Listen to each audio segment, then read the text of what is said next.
Okay. Go I'm ahead. going to reread the question. Okay.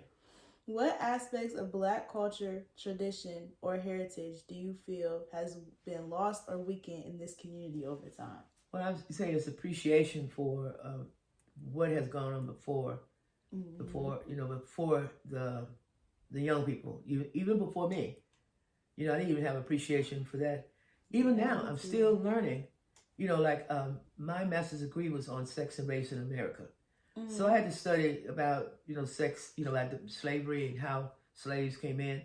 And I found this really great book that I was sitting there going, wait a minute, man, I'm 23 years old, right? Mm-hmm. And it dawned on me at 23 that Ben Franklin, Thomas Jefferson, George Washington, John Adams, Mm-hmm. all those, were slave owners at the time What? that we called them our founding fathers, right? Wow. Cause don't they have the face on the monument?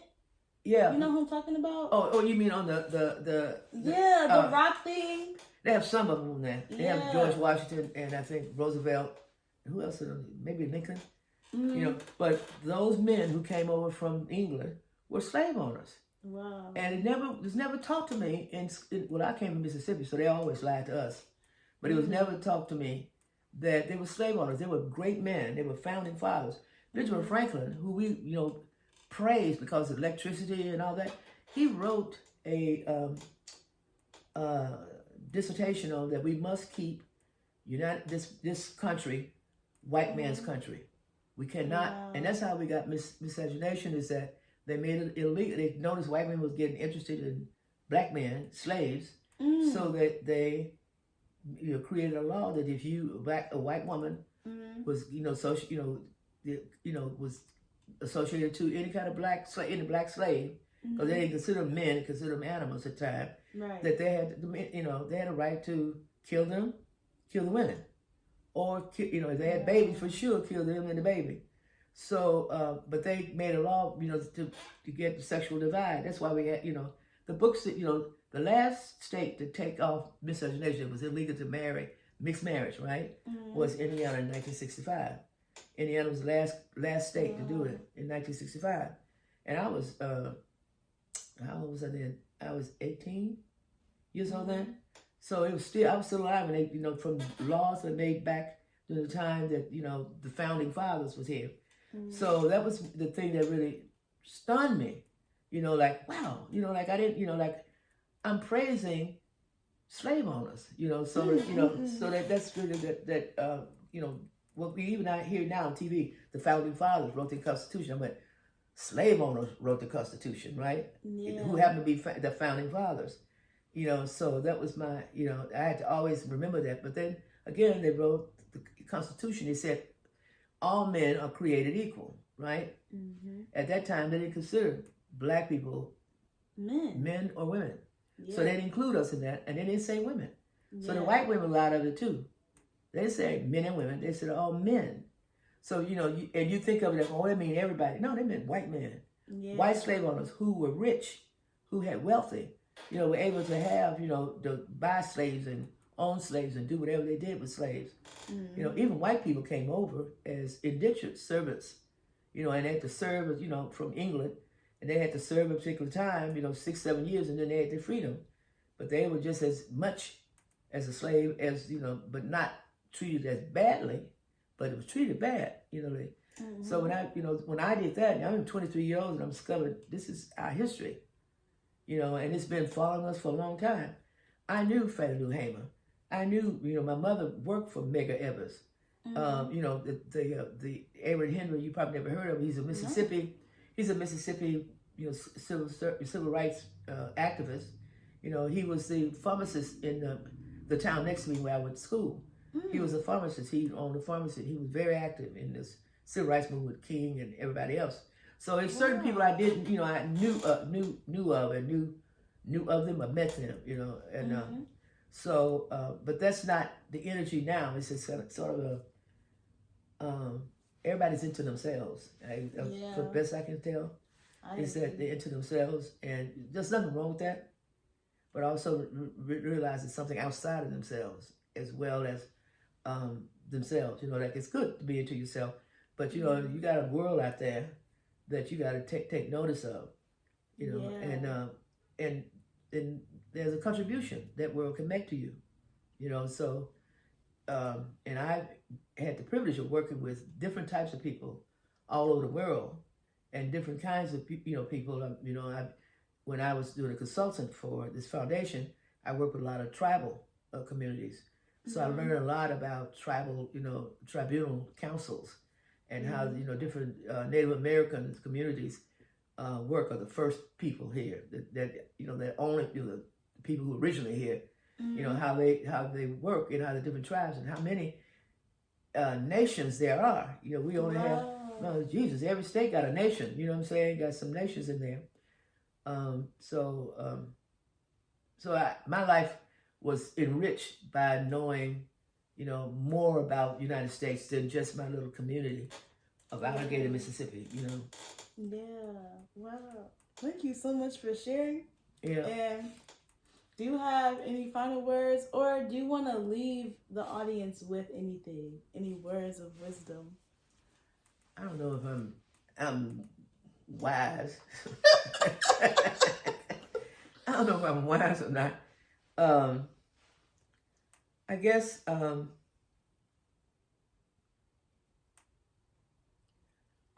one of the things that I think that would be important is that is to start with it. You know, you got to start from someplace. It start from you. You know, and you meaning that you getting to know you, who you are, and who you're not. You know, and there's things that people are going to put on you, and there's things that you put on yourselves based on what people say about you. You know, like when I was raised up, I was chocolate brown. I didn't have no problem with that. Yeah, I'm chocolate brown. You know, my grandmother, who was very fair, would always tell me black of the berry, sweet of the juice. I didn't know what that meant. What does that mean? Yeah. And then, I had a nun who, I went to Catholic school, and had a nun that wanted to, take my, take a comb, and because my hair was too thick, and and thin it out. And I told her, no, you won't do that.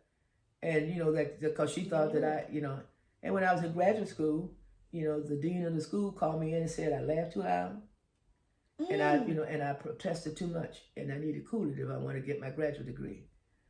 So all of those things at any point could have made me into something that I don't like. So I like who I am, you know what I'm saying? But it would have made me something. Even when I was married, my husband said stuff, that would have made me into something that, I almost turned into something I didn't like. You got to, know who you are. You clearly got to know you are in terms of what the world will put on you and say about you. And even as close as your family, say, that you got to be very much aware. I used to work with a bunch of white people, and they would put a lot of stuff on me. Like I was racist, and I was this, and I was that. And I had to stop and think, am I? I'm like, I'm not. So then, so one of the things, you got to know you, and knowing you from your, inside, and don't take what people say about you, if it's true, yeah, if it's true, yeah, you stingy, yeah, selfish, yeah, I'm selfish. I'm selfish. I'm looking out for me right now. Hi, everyone. So today I am here with Claudette Romeos, and I'm from a small town in Mississippi called Alligator. There's about 200 people in there right now. All the old timers has kind of passed on, and I think they have like the third generation that's there now. Wow, I've never heard of that. And I'm your moderator today. I'm Camille Churn. I am a junior social work student from Cleveland, Ohio, and I have some interview questions today. So we are going to start now. So the first question is, how long have you lived in this community, and what brought you here? Oh, I've lived here it'll be 6 years in August. And what brought me here is that I retired 6 years ago, more than 6 years ago. I was living in Alligator, and I went back. I was living in Atlanta for 18 years, and then I went back to Mississippi to take care of my mother who had a stroke. And then I got a consulting work with a foundation. And so when she passed, I continued to work, stayed 20 years in Mississippi. Wow. And then I was working at the University of Arkansas for about 4 years. And then I went, I'm tired of the Delta. I'm tired, rural Delta, Mississippi. And I like to get back to the city. And I was choosing between the Gulf Coast in Mississippi or Atlanta. And I still have friends here from 20 years ago. We still stay in communication. So I came back here from the sisterhood that I have here. So I've been living here 6 years. Wow. That's beautiful. And you already shared a little bit about this. So actually, I think I'll skip that question. It was where you're originally from, but you shared that. So the next one is, can you describe the first time you arrived here or your initial experiences with this community? Well, the first time I arrived here, I came, I had my name on the waiting list. And so I have a good friend who'd been living here. And so they moved in like 4 years before I did. They actually moved in when it first was built. Oh, wow. So I had 2 friends that lived here, and so they were encouraging me to come during that time, and I was like not ready to move at the time. So then when I said when I decided to, I put my name on the waiting list, and then they called and told me that I had been accepted. Oh, so wow. I drove up from Mississippi and met with the director here, the manager, and then said I want to move, and then I gave a deposit, fill out an application, and came up to look at. I was going to move on another floor, and they didn't have it finished, and so then they had me come up here and look at this apartment, and then I moved 2 months later. I relocated here.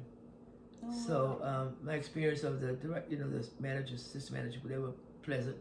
The building was beautiful. That's one of the things that enrolled me. One of the main things that enrolled me, used to have a water fountain that they now turned off. Oh. That it looked so classy. And the building's kind of classy looking, but it was a water fountain that I really liked. And then a year after I moved here, they cut it off. Irritating, of course. That's a shame. Yeah. And what does this community mean to you? This community of the veranda. What does this community, as far as Metro Atlanta, West End area? Well, one of the things I really love being, I lived in different areas before. I lived there 18 years, so I lived in Decatur, and then I lived in East Point, and I lived in Atlanta for when I first moved here. What I like about the whole Atlanta area is the black people. I've never seen so many black people in one place in my life till I came here. Either, yeah. This is the first time. It was, my hometown is 250 people, black people, and then the next town, maybe it's 7,000, but it's not a bunch of black people. You know what I'm saying? And I love that, and the different kinds of black people. The expressions, the way they express themselves. There's different, different religions, different. The way they dress, there's the entertainment industry is here. Everything. So it's just, just thriving. I love it. And now I worked here. Now one of the things I noticed when I moved here, and I don't know if you want to hear this, when I first moved here, I had to work in a temporary. I didn't have a job, and I came here during the time of the missing children, when they had the missing children, and they were. Trying to find out who was killing the children, right, in Atlanta. And I was working temporarily, and I noticed when all the major companies here, the major companies in Atlanta, that when I went to work, maybe as a secretary or because I had good typing skills, computer skills, that the only black person that may be in the building may be one secretary, one, some assistant that was lower, grade, and maybe a black person in the mail room. And I kept saying, well, the black people that's working in these major corporations, it wasn't many. And then, in terms of meeting the the upper, the managers, Mm-hmm. like vice presidents and stuff.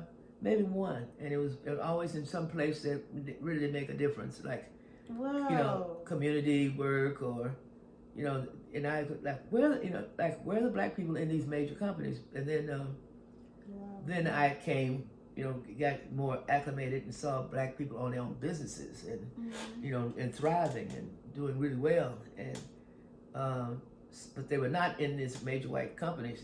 I didn't see them then. And that's when I first came here, and that was in 1980 when I first moved here, and I moved here from Seattle. So Wow. so, That's really interesting. So it wasn't until you left your job as a secretary that you started to see the black owned businesses, or well, what? I was working as I have a master's degree in clinical psychology. I have a master's in and I have a bachelor's in social work. Oh, Yeah. high five! I have a bachelor's in Yay. social work, and I got that. I went to college in Minnesota. Mhm. So I got a bachelor's in social work, and then I got a master's in psychology, in clinical. Mhm. So it was no work. I was looking for work in that area, right? But in the meantime, I had to, generate money to pay for rent and that kind of thing. So I worked temporary.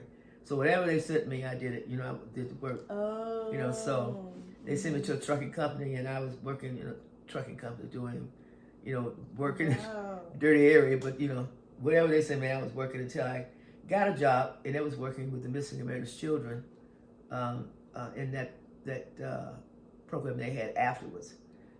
In terms of mental health, meeting with the mothers who had lost children, and looking at what was the next thing, to do, given children had been traumatized, by that whole situation. So that's how I started out. Okay. When I first came here. Okay. Now I'm getting it.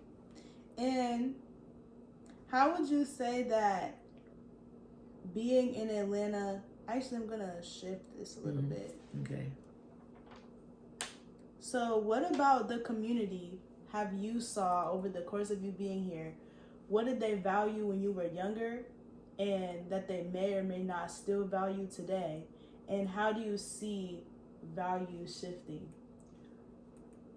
There's a couple of things. I mean, one of the things I like about Atlanta is that it has a thriving black middle class, and upper class, like wealthy African Americans, right? But a thriving middle class, and that I really liked about it, And then you have, of course, what I learned is that there's neighborhoods, and then there's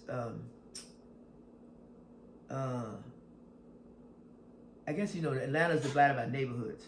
That certain neighborhoods are really poor, and then right next to those really poor neighborhoods are certain neighborhoods that are thriving. Middle class, and then right next to those, there are people who well-to-do that live away from Atlanta. Like not directly in Atlanta. I noticed different the boxer. It was a boxer that lived here. I don't know what his name is right now, but not Foreman. I don't know.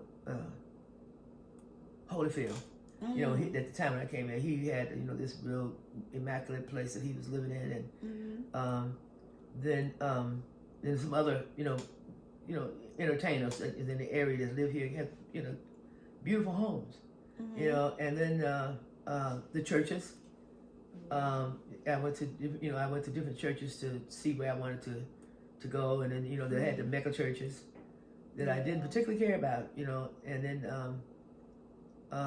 that's in particular care about it was like you had those three different three different times you can go to church and you have to stand in line and all that, and I didn't really care, so I actually picked a church in Decatur, and which was a female minister, and that I really appreciated, and then the other thing was knowing there was neighborhoods. Sometimes there was an attitude for people who were in the middle class, about the neighborhoods who were poor. The poor neighborhoods, the poor people, poor people that I found when I was, interacting with people. Then I understand that even, they all used to talk about New Orleans, like you go to New Orleans and they got that class system of black people where the lighter you are, you're more acceptable in the community. The darker you are, you're less. There's that that brown bag test, where if you darker than the brown bag, then certain groups of black people don't interact with you, right? Yeah. I found that it was here in Atlanta. What? It was no different. Even at the colleges, I found it was the same. That was one of the reasons I had been accepted at Spelman when I graduated from high school, and I declined because they told me the particular way I had to be. I had my godmother and her daughter graduated from Spelman. So, and I said, and the woman I worked for graduated from Spelman as a teenager. And I said, no, I didn't want to go. Why? Because they said your skin was too dark? Well, they said, no, they didn't say that. They wanted me to come, Okay. But talking to students or talking to, people who their experience of it, yeah. I was like, oh no, I'm not going to go do that. I'm not going to having my life be miserable for 4 years and apologize that I'm dark, right? So I'm not going to do that. And then one of my people that I was supported me, she graduated from Fisk. These are all women older than me. They are like, mothers, that kind of thing. And she graduated from Fisk, and she married her husband from Meharry. He was a physician, right? So they worked in Detroit. They had their own business in Detroit. And she told me I had to dress a particular way. I had to wear heels and stockings, and if I can't wear a jeans, because I'm not going there.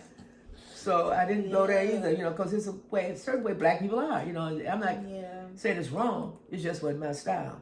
So I actually ended up going to Minnesota, where they appreciate sweatshirts and blue jeans. So, wow. And you touched on a little bit about colleges, but what changes have you seen in the relationship between students at Clark Atlanta University and the surrounding community over time?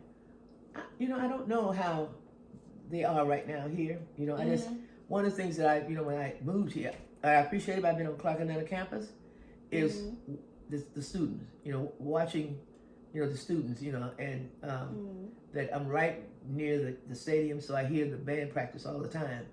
And I hear, the sororities when they are, doing their, the sororities doing their marches or whatever, and the fraternities I can hear them, when they're doing their, their, I don't know what you call it, because I'm not a soror. Yeah, I don't know. Soror. But but they're, like doing their chants or whatever, and marching. And sometimes the bands march past the building, like if they're competing against any of the teams that play over there. They get off the bus and they march from here, from the bus over to the stadium. And I enjoy that. It's just the energy of young people that I appreciate. Then we have a building that's next to us at around 10:30 every night. Somehow they, congregate outside the window and play music and start talking loud, and I'm saying until about 1 o'clock. Till about 1 o'clock. So, and I don't call anybody, because I remember when I was in college, and I remember that I was doing some of the same thing, and and I wasn't present to that it was bothering anybody. We were just having fun, right? Yeah. So I figured that's what they were doing. So I don't even, I just turned the TV up, and let them go, do their, play their music loud and do whatever. So, but I like, I just really appreciate that energy, and I love, like when I see the parents coming here and bringing their, their children here. Seeing them, unload the car and, and saying goodbye to them. And I can see, sometimes when I'm, passing by. So it just really, and then seeing that the colleges have, the students who greet them, and they have the different T-shirts on or whatever that's welcoming them to the college. I love to see that. That's really, so that's why I love living here, is that, just being in that energy of the students. Now, in terms of historically, what I know about people who went to college here, or even went to graduate school here, is that there was a tight bond, that defending, black people's rights, and that people, graduated from here, left here, like Whitney Young, was very much a part of two of the people that mentored me when I was in social work, that that graduated, a master's degree from Clark. From Atlanta University, graduated with a master's degree, who mentored me. You knew him personally? I never met him. They were mentored by him while they were going to Atlanta University and graduated here. So they always spoke of him. They used him as a consultant. Because when I graduated from college, I worked as social worker in Mississippi at a program that was created by Robert Kennedy, President Kennedy's brother, and Tufts University. So they created a comprehensive community health clinic there, and I was invited by the director of that, who was a Jewish guy, who I read about the program when I was in Minnesota in a magazine, Sunday magazine, and they said it was poverty in my area. And I said, what are you talking about? We all get on, but there's no poverty in my area, like. And so when I had my break, he said, well, come see me. So I went to see him during my college break, Christmas break. And he said, if you don't believe it, he said, I'm going to have a job for you. So when you graduate from college, come here and you have a job. And I did. He gave me a job. The thing is, he put me under these people who had been mentored by Whitney Young. And I learned so much from them, and I learned that it was poverty in my area. It's just that the community I lived in, we took care of each other. We were, sustainable, among ourselves, so, and learn how to deal with winter when you didn't have to pick cotton and do harvest crops, that you learn how to make it through the winter into the next. So, so then that's why I discovered, it is.